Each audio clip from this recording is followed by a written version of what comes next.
Pemirsa, pemerintah kembali memacu ambisi besar dalam menghadirkan mobil nasional buatan Indonesia dengan harga yang benar-benar ramah di kantong. Targetnya dibanderol sekitar 300 juta rupiah mengikuti selera mayoritas konsumen tanah air.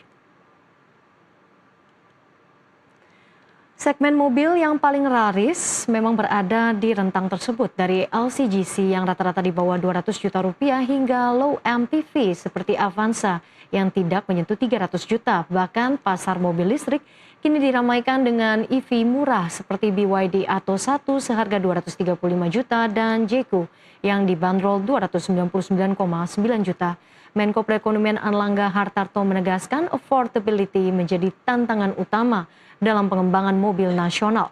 Presiden Prabowo bahkan disebut telah menyiapkan anggaran khusus untuk proyek ini. Di sisi lain, Menteri Perindustrian Agus Gumiwang memastikan industri dalam negeri sudah siap. Ia mengungkap sudah ada 2 calon merek mobil nasional meski belum bisa diumumkan ke publik. Salah satu kandidat yang santer dibicarakan adalah i2C, mobil konsep yang sempat tampil di Gias 2025 dalam bentuk clay model skala 1:1. Dan kami sudah cek di lapangan di Gaikindo, memang sekarang market terbesar pangsanya adalah mobil-mobil yang di bawah harga 300 juta. Sehingga ini yang didorong juga oleh pemerintah sehingga affordability menjadi tantangan. Halo Sobat Infodong, selamat datang di channel yang gak cuma kasih info, tapi juga ngajak kamu mikir kritis bareng. Bayangkan, selama puluhan tahun, ini rasanya cuma mimpi, sebuah angan-angan yang datang dan pergi, ninggalin jejak kecewa dan ragu di hati kita semua. Dulu, kalau kita dengar kata mobil nasional, yang terbayang mungkin adalah simbol kegagalan, potret harapan yang kandas. Tapi sekarang, ini adalah deklarasi kemenangan. Sebuah era baru sedang dimulai.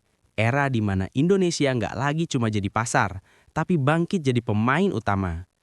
Sebuah proyek raksasa tengah berjalan dengan ambisi yang bisa mengguncangkan dunia, membangun kapasitas produksi hingga 500.000 unit mobil nasional per tahun. Ini bukan lagi sekedar wacana, ini langkah nyata, bukti kalau Indonesia bisa. Tapi pertanyaannya masih sama, pertanyaan yang selama ini menghantui kita. Beneran nih kali ini bisa?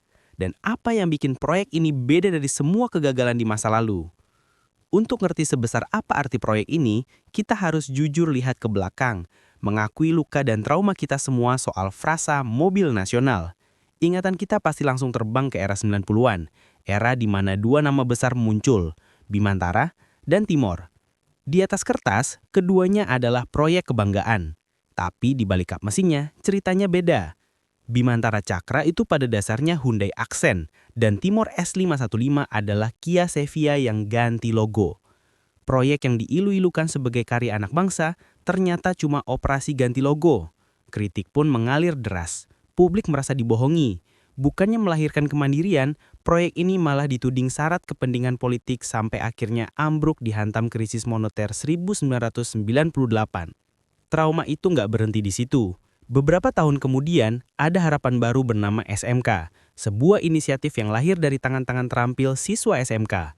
Semangatnya luar biasa, murni dan datang dari bawah. Euforianya hanya di awal saja, dan kemudian pelan-pelan padam, dan SMK pun hanya jadi proyek gagal. Kegagalan inilah yang bikin kita jadi skeptis. Tiap kali pemerintah ngomongin lagi soal mobil nasional, reaksinya bisa ditebak. Sinis, ragu, dan pertanyaannya lekik. Sekarang mau ganti logo mobil apa lagi?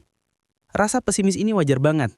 Membangun industri mobil dari nol itu bukan perkara gampang. Ini bukan cuma soal ngerakit bodi dan mesin. Ini soal membangun ekosistem raksasa yang nyambung satu sama lain. Dari riset, desain, pabrik komponen, perakitan, sampai jaringan penjualan dan servis. Bikin satu mobil itu bisa, tapi bikin industri mobil nasional yang awet dan berkelanjutan, itu tantangan yang levelnya jauh beda. Banyak yang ragu, banyak yang pesimis. Apa kita benar-benar bisa keluar dari bayang-bayang kegagalan? Sobat Infodong, kali ini pemerintah sadar betul untuk merebut kembali hati rakyat dan membuktikan keseriusannya, caranya harus beda 180 derajat. Ini bukan lagi cuma proyek, Ini misi kebanggaan nasional yang dieksekusi dengan strategi matang. Pertama, keseriusan itu ditunjukkan dengan ditetapkannya proyek mobil nasional sebagai proyek strategis nasional atau PSN. Ini bukan sekedar label. Status PSN berarti ada dukungan penuh dari pemerintah, dari alokasi dana, penyediaan lahan sampai pemangkasan birokrasi yang ribet. Presiden Prabowo Subianto bahkan bilang pemerintah sudah mengalokasikan dana dan menyiapkan lahan untuk pabriknya. Ini sinyal kuat kalau proyek ini bukan cuma euforia sesaat. Kedua, PT Pindad ditunjuk sebagai komandan utama proyek ini. Pindad, BUMN yang kita kenal sebagai raksasa industri pertahanan, sekarang dapat tugas baru yang monumental. Menteri Perindustrian Agus Gumiwang Kartasasmita menegaskan kalau pembahasan detail dengan Pindad sudah dilakukan, mencakup semua aspek dari hulu ke hilir. Konsep yang disiapkan Pindad dinilai sudah sangat lengkap dan siap jalan. Tapi Pindad nggak akan sendirian. Pemerintah membuka pintu kolaborasi selebar-lebarnya, baik dengan mitra dalam negeri maupun internasional, untuk mempercepat transfer teknologi dan produksi. Sebagai bukti keseriusan ini, sebuah konsep visioner diperkenalkan ke publik yang disebut-sebut sebagai salah satu kandidat kuat wajah mobil nasional kita, I2C atau Indigenous Indonesian Car. Namanya saja sudah jadi pernyataan tegas, mobil asli Indonesia. Ini adalah kebalikan dari praktik ganti logo di masa lalu. Dikembangkan oleh PT Teknologi Militer Indonesia atau TMI dengan bantuan dari studio desain kelas dunia, Ital Design. I2C adalah sebuah deklarasi ambisi. Konsep yang dipamerkan di GIASS 2025 adalah sebuah SUV 7-seater bertenaga listrik, segmen yang paling disukai pasar Indonesia. Desainnya gagah, modern, dan kokoh. Tapi yang bikin istimewa adalah sentuhan identitas bangsa. Ada guratan motif batik kontemporer dan siluet yang terinspirasi dari kegagahan burung Garuda, tersemat dengan elegan di desainnya.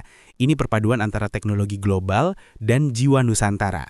Meski spesifikasi teknisnya belum diumumkan secara rinci, fokus utama proyek ini sudah jelas, kemandirian teknologi. Tegas dikatakan bahwa walaupun beberapa komponen awal mungkin masih butuh vendor global, hak kekayaan intelektual atau IP untuk platform, sistem, dan softwarenya harus sepenuhnya jadi milik Indonesia. Rencananya mobil ini bakal dilengkapi teknologi AI dan digitalisasi untuk memantau kondisi kendaraan secara real-time. Ini bukan cuma merakit, ini tentang menguasai otaknya. Lalu apa artinya target fantastis 500.000 unit ini buat Indonesia? Kalau berhasil, dampaknya bakal jauh lebih besar dari sekedar punya mobil merek lokal. Ini bisa jadi game changer bagi ekonomi dan martabat bangsa. Pertama, kita bicara soal lapangan kerja. PT Pindad dilaporkan telah menyiapkan lahan industri di Subang, Jawa Barat dengan target kapasitas produksi mencapai 500.000 unit per tahun. Produksi ini akan dimulai bertahap dengan fase awal ditargetkan 100.000 unit pada tahun 2028. Bayangkan, pabrik sebesar itu akan menyerap puluhan ribu bahkan ratusan ribu tenaga kerja. Ini akan memicu efek domino yang luar biasa. Untuk mendukung pabrik utama butuh ribuan industri komponen lokal, mulai dari pembuat baut, kabel, jok, kaca, ban sampai komponen elektronik canggih. Menteri PPN atau Kepala Bappenas menekankan pentingnya membangun ekosistem rantai pasok yang terintegrasi. Ini akan membangkitkan gairah industri manufaktur di seluruh negeri. Kedua, ini adalah lompatan besar dalam penguasaan teknologi. Dengan fokus ke mobil listrik dan teknologi digital, Indonesia nggak cuma mengejar ketertinggalan, tapi berpotensi melompat ke barisan depan revolusi otomotif global. Insinyur kita, desainer, dan programmer akan dapat panggung untuk berinovasi, dari mengembangkan teknologi baterai, motor listrik, sampai sistem kemudi otonom di masa depan. Ini investasi jangka panjang untuk SDM kita. Ketiga, dan mungkin yang paling penting adalah soal harga. Pemerintah menargetkan mobil nasional ini bisa dipasarkan sebagai mobil rakyat modern. Menko Perekonomian Airlangga Hartarto menyatakan bahwa patokan harga menjadi krusial, dengan target di bawah 300 juta rupiah agar bisa bersaing di segmen pasar terbesar Indonesia. Kalau mobil secanggih ini bisa dimiliki rakyat banyak dengan harga kompetitif, ini bakal jadi pencapaian luar biasa. Garis waktu yang direncanakan sangat ambisius. Dengan berbagai persiapan yang dikebut, produksi diproyeksikan bisa dimulai sekitar tahun 2027 atau 2028. Ini bukan lagi mimpi di siang bolong. Ini adalah rencana kerja raksasa yang setiap tahapannya mulai dijalankan. Pada akhirnya, proyek mobil nasional ini bukan cuma soal baja, mesin, dan roda. Ini soal martabat, soal harga diri. Ini adalah pembuktian bahwa setelah puluhan tahun jadi konsumen, bangsa Indonesia mampu berdiri tegak sebagai produsen. mampu mencipta, berinovasi, dan bersaing di panggung dunia.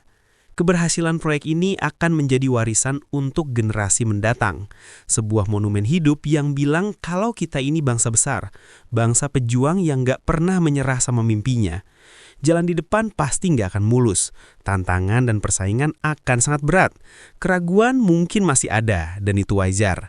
Tapi untuk pertama kalinya setelah sekian lama, harapan itu terasa begitu nyata, dan fondasinya dibangun dengan begitu kokoh. Nah, sekarang giliran kalian nih, Sobat Infodong. Menurut kamu, apakah proyek mobil nasional kali ini bakal benar-benar berhasil? Dan apakah ini awal dari kebangkitan raksasa otomotif baru dari Asia Tenggara? Tulis pendapat kamu di kolom komentar ya. Dan jangan lupa like, subscribe channel ini, dan nyalakan lonceng notifikasinya, biar kamu nggak ketinggalan info-info penting lainnya. Karena di sini bukan cuma kasih info, tapi info dong.